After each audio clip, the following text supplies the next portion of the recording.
vamos a hablar del teorema fundamental del cálculo, o sea, de las integrales definidas, o qué es lo que significa una integral.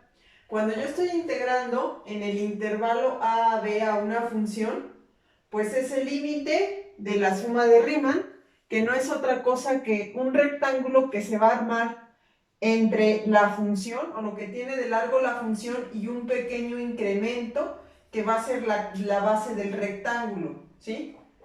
Pero bueno, vamos a ver qué significa esto. Y de hecho lo vamos a estar trabajando durante la sesión.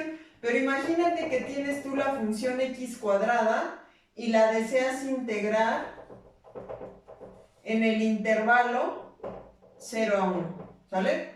Entonces, si yo hago esta función, x cuadrada es una parábola que abre hacia arriba, pero yo la intento integrar, lo voy a hacer un poquito grande para que se pueda observar de manera adecuada.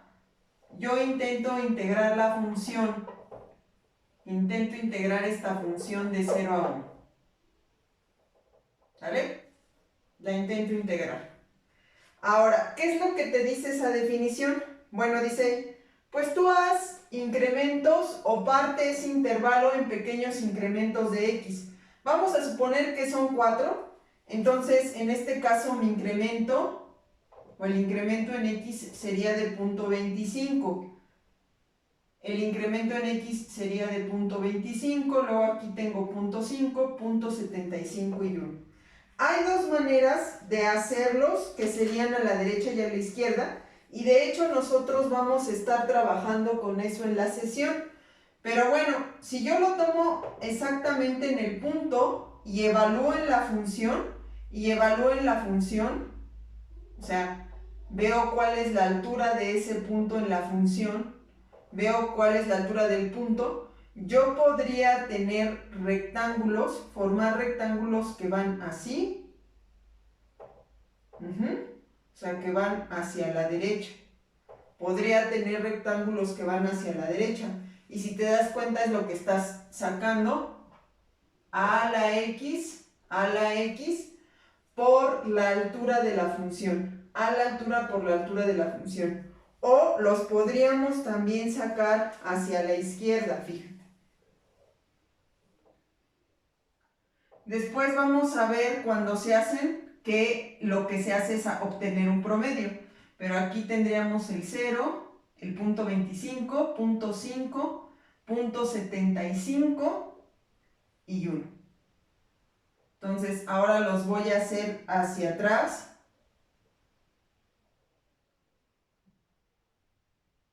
Obviamente, pues tú estás viendo ahí que no coinciden, ¿verdad? O sea, no son coincidentes. Pero yo podría tenerlos hacia la derecha o hacia la izquierda.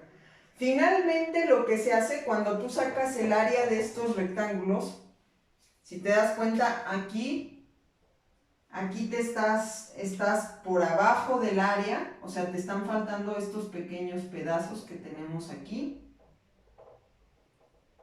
¿Sí? O sea, cuando tú calculas esa área de esos rectángulos y los sumas, te está faltando esa área en morado, o aquí estás por encima. Por eso cuando se hacen las dos aproximaciones hacia la izquierda o hacia la derecha, y al final se hace un promedio entre los dos, para que lo que está subestimado acá y lo que está sobreestimado pueda compensar y hacer una mejor aproximación del área. Pero bueno, la situación es que aquí tenemos 4, si te das cuenta tenemos 4 intervalos o una partición de 0.25. Lo que te dice en este teorema es que si esos cuadritos, en lugar de ser 4, tú las aproximas hacia el infinito, o sea, esos cuadritos en lugar de ser 4, tú los haces lo más pequeños que se puedan, pues van a ir aproximándose al área bajo la curva. Van a ir aproximándose al área bajo la curva. Entonces, da lo mismo que yo haga esta suma de Riemann, o sea, que haga la integral de 0 a 1 de esta función, finalmente va a ser el área bajo la curva, o que yo haga un cálculo del área de los rectángulos, ¿sí? Donde los rectángulos son de tamaño infinito. Y nosotros lo vamos a hacer durante la sesión, que vamos a trabajar con esta función, pero no solamente dividida en 4, sino en 5, en 10, en 1000, ¿sí? Para que tú veas cómo cada vez se va a ir aproximando al área bajo la curva. Bueno, entonces una integral definida, pues ya lo acabamos de ver, pues es el área bajo la curva, ¿sí? El área bajo la curva que está de 0 a 1, ¿sí? Pero bueno, ¿qué pasa con las funciones que están por debajo del eje X? Vamos a ver. Entonces, imaginemos que tú tienes esta función, así, ¿vale? Y te dicen que aquí está B y aquí está A, que saques la integral de la función, de A a B. Bueno, cuando tú hagas la integral, solita, sin que tú le muevas absolutamente nada, en estas partes que estoy dibujando, como son arriba del eje X, el área, perdón, era hasta B, el área sería positiva. Pero en esta, o sea, el área sería positiva porque está arriba del eje X. Pero en esta parte, como está abajo del eje X, el área será negativa. Y eso lo va a hacer de forma automática cuando tú obtengas la integral. Bueno, entonces, ¿qué hemos entendido del teorema fundamental del cálculo? Bueno, pues significa que si yo tengo una integral definida, lo que voy a hacer es obtener áreas bajo la curva. Si el área está por arriba del eje X, serán áreas positivas. Si el área está por abajo del eje X, serán negativas. Y esto proviene de la suma de Riemann, que no es otra cosa que sacar áreas de pequeños rectángulos de base lambda X, ¿sí? O pequeños incrementos, o diferenciales si son cantidades muy pequeñas. Y entonces, entre más rectángulos hagas, más se va a ir aproximando a esto, ¿sí? De hecho, una integral significa suma, ¿sí? O sea, se empezó así hasta que fue el símbolo de la integral y es la suma del área de esos pequeños rectángulos, ¿sí? Que nosotros vamos a trabajar durante la sesión. Ahora, ¿cómo calculo esta integral definida? Solo para terminar ya con esto, ¿cómo la calculo? Bueno, ¿cómo se calcula una integral definida? Si a mí me piden la integral de a b de la función, tengo que integrar la función, ¿sí? Acuérdate, esta es la integral o la antiderivada. Entonces, le tendré que sustituir el límite superior menos la sustitución del límite inferior. Entonces, en esta parte que nosotros, o en este ejemplo que nosotros estábamos hablando, 0 a 1 de x cuadrada diferencial de x, ¿qué es lo que tengo que hacer? Tengo que integrar x cúbica sobre 3 y a ella no se le va a poner la constante. Va a ser de 0 a 1. Ahora, sustituyo el límite superior. 1 al cubo, 1. 1/3.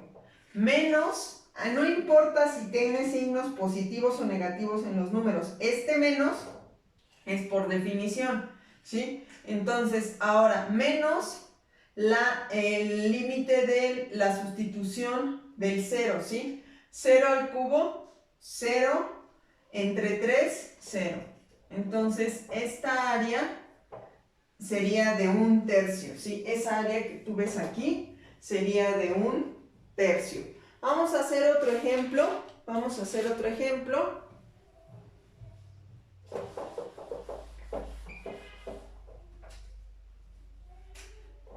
X cúbica menos 6x de 0 a 3. Entonces, aquí sería x cuarta sobre 4 menos 6x cuadrada sobre 2, o sea 3. Y ya que ya lo integré, le pongo los límites del lado derecho para no confundirme, ¿sí? Aquí la organización en las matemáticas es muy importante porque después me voy a perder, ya no voy a saber si ya está integrada o no está integrada. Entonces, esto no está integrada. Después, esto ya lo integré, por eso le pongo acá la línea del lado derecho y ahora sí sustituyo. Aquí serían 81 cuartos, 3 a la cuarta entre 4, menos 3 al cuadrado 9 por 3, 27, menos la sustitución del 0, que sería 0 menos 0, ¿no? 0 a la cuarta, 0 entre 4, 0, 0 al cuadrado, 0 por 3, 0, ¿sí? 81 cuartos menos 27 me va a dar ahí menos 67.5. O sea, ¿qué quiere decir? Que esta función está por debajo del eje X, ¿sí? Que está por debajo del eje X. Vamos a hacer otro ejemplo. 0 a 2, 2x cúbica menos 6x más 3x cuadrada más 1 diferencial de x. Entonces debes tener ya a la mano ahí tus teoremas. Este sería 2x cuarta sobre 4, o aquí estaríamos sobre 2, menos 6x cuadrada sobre 2, aquí te quedaría un 3, y esta es la integral de diferencial de x cuadrada más 1, o la arco tangente de x entre a, ¿sí? Más c. Entonces, en nuestro caso ahí tendríamos 3 arco tangente de x más c, pero cuando estamos hablando de integrales definidas, se coloca de 0 a 2. Entonces sería 2 a la cuarta, serían 16 entre 2, 8. Menos 2 por 2, 4, por 3, 12, más 3 arco tangente de 2. Menos 0, 0, 0, 0, 3 tangente a la menos 1 de 0, ¿sí? Y esto nos da menos .6786.